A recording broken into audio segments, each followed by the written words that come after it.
தமிழ் மக்களுக்கு வணக்கம். யார் அந்த சார்? அந்த விவகாரம் அடுத்த கட்டத்தை நோக்கி போய் கொண்டிருக்கிறது அப்படின்னு சொல்லலாம். ஏன் அடுத்த கட்டத்தை நோக்கி போய் கொண்டிருக்கிறதுன்னா, இதில ஞானசேகரன் அப்படின்ற அந்த குற்றவாளி இருக்கான் இல்லையா? இவனுக்கு இருக்கக்கூடிய வானளாவிய அதிகாரங்கள். ஏன் வானளாவிய அதிகாரங்கள்னு சொல்றேன்னா, இவன போலீஸ் கஸ்டடியில எடுக்குறாங்கன்னும் பொழுது, ரொம்ப அநாயாசமாக தனக்கு வலிப்பு வந்ததாக சொல்லி, அவன் அரசு மருத்துவமனையில போய் சேர்ந்துக்கிட்டான்னு நம்ம எல்லாருக்கும் தெரியும். அதே மாரி போலீஸ் கஸ்டடி முடியிற அன்னைக்கு பார்த்தீங்கன்னாக்க, அவன் தனக்கு உடல்நிலை மோசமாயிடுச்சு, வாந்தி மயக்கம் அப்படின்னு சொல்லி போயிட்டு, அங்க போய் படுத்துக்கிட்டானுன்னு தெரியும். இது இடைப்பட்ட காலத்தில அவன் நீதிமன்றத்துக்கு வரும்பொழுதும், அல்லது போலீஸ் கஸ்டடிக்கு கொண்டு போகும்போதும் பார்த்தீங்கன்னா, அவன்ட்ட ஒரு சின்ன ஒரு மொபைல் ஃபோன் வழங்கப்பட்டு, அதன் வாயிலாக பேசிக் கொண்டிருந்தான். யார்ட்ட பேசிக் கொண்டிருந்தான்?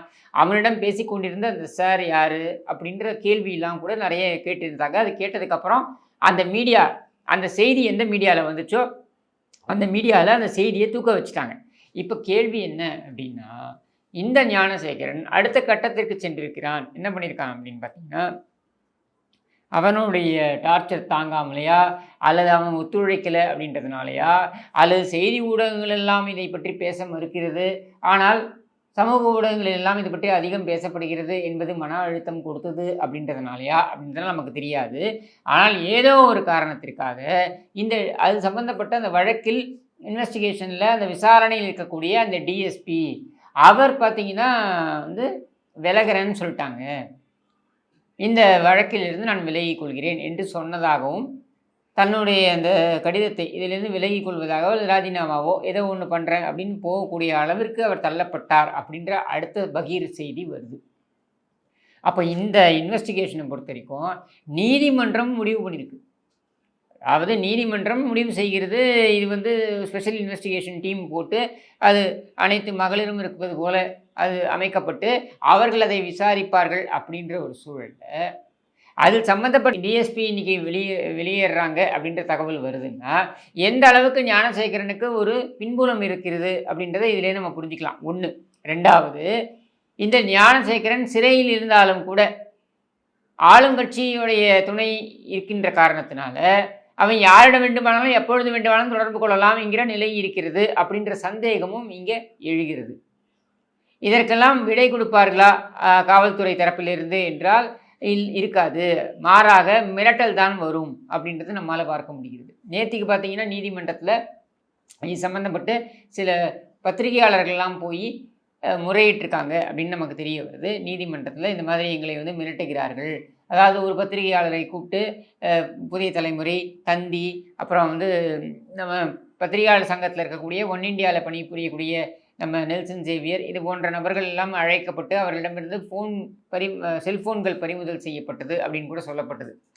இதில் என்ன நீங்கள் பார்க்கணும் கூர்ந்து அப்படின்னா, ஸ்பெஷல் இன்வெஸ்டிகேஷன் டீம் அப்படின்றது நீதிமன்றத்தின் பார்வையில் போடப்பட்ட டீம். அது தமிழக அரசாங்கத்தின் கட்டுப்பாட்டில் இருந்தாலும் கூட நீதிமன்றமும் அதில் கவனம் செலுத்துகிறது அப்படின்னு தான் அது பொருள்பட இருக்கிறது. இந்த மாதிரியான சூழலில் அவங்க இந்த செல்ஃபோனை வாங்குவது என்பது தான் சரி. ஏன் சரின்னு சொல்கிறேன்னா, இந்த எஃப்ஐஆர் இருக்கு இல்லையா, இந்த எஃப்ஐஆர் கசிந்தது வெளியே அப்படின்றத வேறு எப்படி நீங்கள் தெரிஞ்சுப்பீங்க? எஃப்ஐஆர் இந்த மாதிரியான பாலியல் குற்றங்கள் வரும்பொழுது ஆட்டோமேட்டிக்காகவே அந்த அந்த சாஃப்ட்வேர் படியே அது ஆட்டோமேட்டிக்காக அது வெளியில் வராது. ஆனால் இவர்கள் என்ன சொன்னார்கள் என்றால், ஐபிசியிலிருந்து பிஎன்எஸ் அப்படின்ற அந்த இதுக்கு மாறினதுனால அந்த டெக்னிக்கல் கோளாறின் காரணமாக அது வெளியில் வந்துருச்சு அப்படின்னு சொன்னாங்க. அப்போ அதை விசாரிக்கும் வேண்டும் என்றால் அதை விசாரிப்பதற்கு ஏதுவாக இந்த விஷயங்கள்லாம் எடுக்கணும். யார் அந்த 13 பேரோ 17 பேரோ அதை தரவிறக்கம் செஞ்சுருக்காங்க அப்படின்னு சொல்லப்படுது. அந்த 17 பேரில் மீடியாக்கள் தான் நிறைய இருக்காங்க. இப்போ மீடியாக்களுக்கு எப்படி தகவல் போச்சு அப்படின்றது ஒரு கேள்வி. 2வது, இதுக்கு ஸ்பெஷலாக நீங்கள் தரவிறக்கம் பண்ணணும் அப்படின்னா கூட உங்களுக்கு அந்த பேர் தெரிஞ்சிருக்கணும், அந்த கேஸ் டீட்டெயில்ஸ் தெரிஞ்சிருக்கணும். அப்போ தான் நீங்கள் தரவிறக்கம் பண்ண முடியும். அப்போ அந்த பேரும் கேஸ் டீட்டெயில்ஸும் கொடுத்தது யார்? மீடியாக்களுக்கு கொடுத்தது யார்? இதெல்லாம் தெரிய வரணும்னா இந்த மீடியாக்காரங்களை கூட்டு விசாரித்தா தான் நடக்கும்.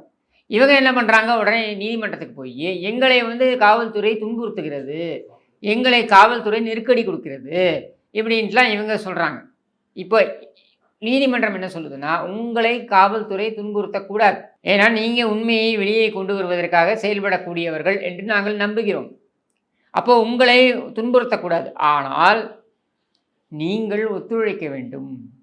இந்த விசாரணைக்கு ஒத்துழைக்க வேண்டும். எப்படி இந்த எஃப்ஐஆர் வெளியே வந்தது அப்படின்றது தெரியணும்ல. அப்போ அதற்கு நீங்கள் ஒத்துழைக்கணும். ஏன்னா நீங்களும் தரவிறக்கம் பண்ணியிருக்கீங்க. அதனால் அதுக்கு நீங்கள் ஒத்துழைச்சி தான் ஆக வேண்டும் அப்படின்னு சொல்லுது.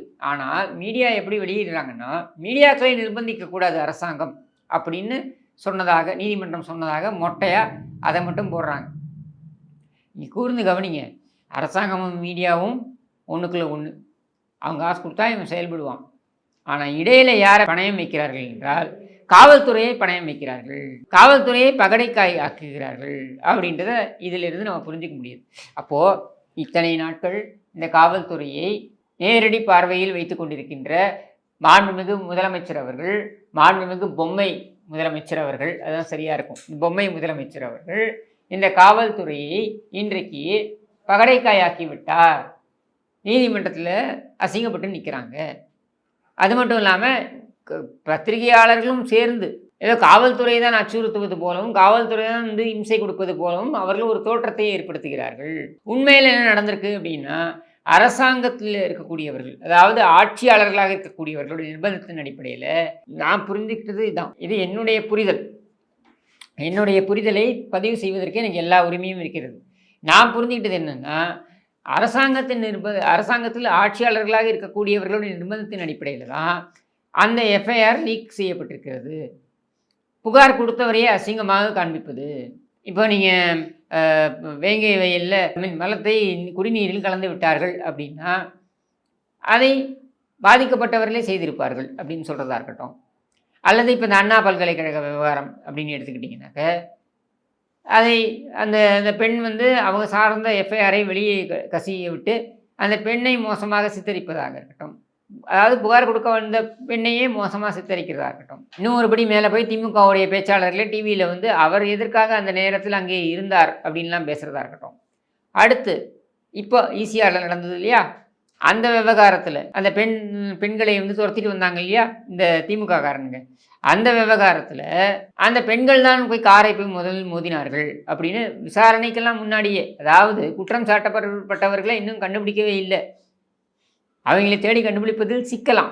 ஃபோட்டோ தெளிவாக இருக்குது, கார் நம்பர் தெளிவாக இருக்குது.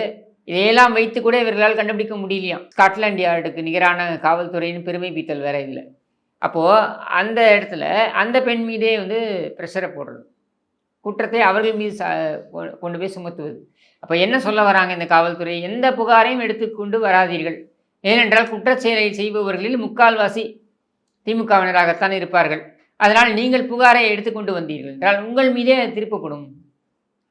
அப்படியே ஒரு கால் திமுக காரப்ப ஞானசேகரன் மாதிரி சிக்கினான்னாக்க அவர்கள் இந்த அரசாங்கத்தின் இயந்திரத்தை பயன்படுத்தி எப்படியெல்லாம் தப்பிக்க வேண்டுமோ தப்பிப்பார்கள். எந்த அளவிற்கு என்றால், இன்றைக்கி ஒரு டிஎஸ்பி நமக்கு வரக்கூடிய தகவல், அது இன்னும் ஊர்ஜிதப்படுத்தப்படலை, ஆனால் நமக்கு வரக்கூடிய தகவல்னு வச்சுப்போம்.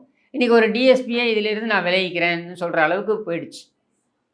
கனிமொழியுடைய அந்த மகளிர் அணி கூட்டத்தில் அந்த பெண் அதிகாரி, காவல்துறை அதிகாரியிடம் சில்மிஷத்தில் ஒரு சில திமுக பொறுக்கிகள் ஈடுபட்டார்கள் அப்படின்ற விவகாரம் பூதாகரமாகி அவங்க கம்ப்ளைண்ட் வரைக்கும் கொடுத்து அந்த கம்ப்ளைண்ட்டையே அவர்கள் வாபஸ் பெறுவதற்கு நிர்பந்திக்கப்பட்டார்கள் அப்படின்றதையும் மறக்க வேண்டாம். அப்போது யார் குற்றம் செய்தாலும் அவன் திமுக காரனாக இருந்தாலோ அல்லது அவன் திமுக கொடியை வைத்திருந்தாலோ, இவர்கள் கூற்றுப்படி உறுப்பினர் வேறு அனுதாபி வேறு அப்படின்னு இருந்தாலோ அவன் எந்த குற்றச்செயலை செய்தாலும் தப்பித்து கொள்ளலாம் அப்படின்றது தான் இதிலிருந்து நாம் புரிந்து கொள்ள வேண்டியது.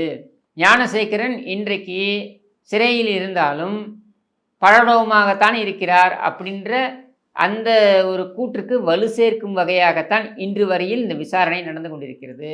அப்போது அந்த யார் அந்த சார் என்பதை நோக்கி இந்த விசாரணை செல்லுமா என்றால் செல்லாது. ஞானசேகரன் தப்பித்து விடுவாரா என்றால் கண்டிப்பாக தப்பித்து விடுவார். ஞானசேகரன்களும் திமுக சார்களும் இங்கே சுதந்திரமாக வலம் வருவதற்காக ஏற்படுத்தப்பட்டது தான் இந்த திராவிட மாடல் அரசு. இதற்காகத்தான் நீங்களும் நானும் சேர்ந்து இவர்களுக்கு வாக்களித்தோம் அப்படின்றதை வெட்கி தலை குனிந்து இங்கே பதிவு செய்து விடைபெறுகிறேன். நன்றி, வணக்கம்.